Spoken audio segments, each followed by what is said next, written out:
Hi, my name is Ibani, and over the summer I built a land raider. So a few things it does is move around, and it can avoid obstacles, and it can also like move on a rough terrain.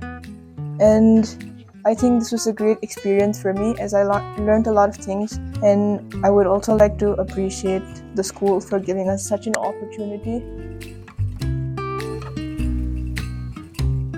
Hello, I'm Ayan from grade 10 Cambridge, and over the summer break, the school provided me with this kit called Gravitrax.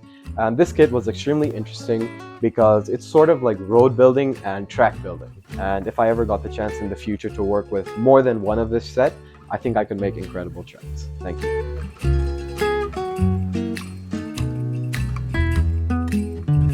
Hello everyone, I'm Mia Sonamnoka from grade 10 at Taxi International School, and this is my project. It is a turnable Formula 1 car from the Makerzoid Robot Master. It can move back and forth, right and left, and it can spin in circles as well.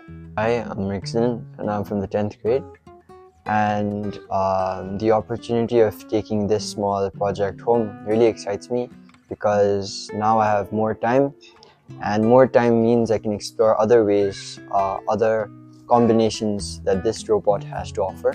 Good part about the project was that it was my first time, so it was a great learning experience. It was quite challenging at the start because I didn't know where to go, but then I took help from videos online, and yeah, I think it was a great learning experience. And I'm pretty proud of myself and pretty excited to see what else I can do with multiple sets.